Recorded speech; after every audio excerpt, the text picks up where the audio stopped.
இன்சூரன்ஸ்ல பல வகைகள் இருக்கு. அதாவது டிஃபரெண்ட் டைப்ஸ் ஆஃப் இன்சூரன்ஸ்.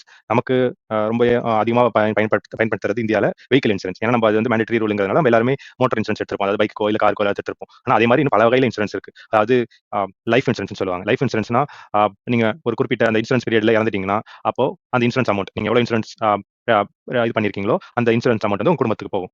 அதான் லைஃப் இன்சூரன்ஸ். ஆனா அத கூட சில லைஃப் இன்சூரன்ஸ்ல வந்து நீங்க அந்த பீரியட்ல இறந்து போகல அப்படி நீங்க அந்த ஃபார் எக்ஸாம்பிள் நீங்க வந்து ஒரு உதாரணத்துக்கு எடுத்துக்கிட்டீங்கன்னா நீங்க லைஃப் இன்சூரன்ஸ் வந்து ஒரு 10 வருஷம் இல்ல 20 வருஷத்துக்கு எடுத்திருக்கீங்க அப்படின்னா அந்த 20 வருஷம் நீங்க இறந்துட்டீங்கன்னா உங்களுக்கு குடும்பத்துக்கு காசு போகும். அப்படி இல்லனா கூட சில பாலிசில வந்து நீங்க ஒரு குறிப்பிட்ட அமௌண்ட் வந்து உங்களுக்கு குடுப்பாங்க.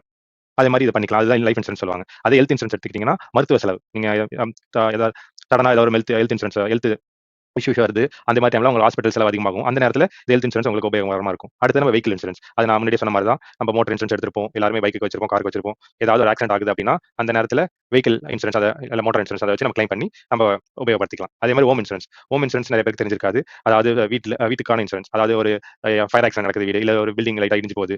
அதே மாதிரி நேரத்துல நம்ம ஹோம் இன்சூரன்ஸ் யூஸ் பண்ணி நம்ம வீட ரெடி பண்ணிக்கலாம், புதுப்பிச்சு வச்சுக்கலாம். அது மாதிரி டேர்ம் இன்சூரன்ஸ். டேர்ம் இன்சூரன்ஸ் வந்து இது வந்து ஒரு லைஃப் இன்சூரன்ஸ்ல உள்ள ஒரு ஒரு என்ன சொல்றது ஒரு பார்ட் ஒரு பிரிவுன்னு சொல்லலாம். அதாவது நீங்க ஒரு குறிப்பிட்ட பீரியடுக்கு எடுக்கிறீங்க.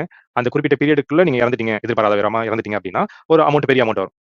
அதுக்கு தான் என்னது ஆனா நீங்க லைஃப் இன்சூரன்ஸ்ல சில இன்சூரன்ஸ்ல வந்து நீங்க மெச்சூரிட்டி ஆனதுக்கு அப்புறம் அதாவது பீரியட் முடிஞ்சு அந்த நீங்க இறக்கல அந்த குறிப்பிட்ட லைஃப் இன்சூரன்ஸ் பீரியட்ல இறக்கல அப்படின்னா உங்களுக்கு ஒரு சில இன்சூரன்ஸ் வந்து குறிப்பிட்ட அமௌண்ட் கொடுக்கும். பட் ஆனா இதுல கிடையாது. அது மாதிரி இன்வெஸ்ட்மென்ட்டோ இல்ல ரிட்டர்ன் எதுவுமே கிடைக்காது. மெச்சூரிட்டி ஆகிறப்ப அந்த இன்சூரன்ஸ் முடியறப்போ அது மாதிரி எதுவுமே டேர்ம் இன்சூரன்ஸ் கிடையாது. டேர்ம் இன்சூரன்ஸ்ல ரொம்ப குறைஞ்ச செலவுல இருக்கும். ஆனா அந்த பீரியட்ல இறந்தீங்கன்னா உங்க குடும்பத்துக்கு ஒரு நிறைய அமௌண்ட் வரும். அது நம்ம குறைந்த செலவில் அதிக லாபம்னு சொல்லுவாங்க டேர்ம் இன்சூரன்ஸ்.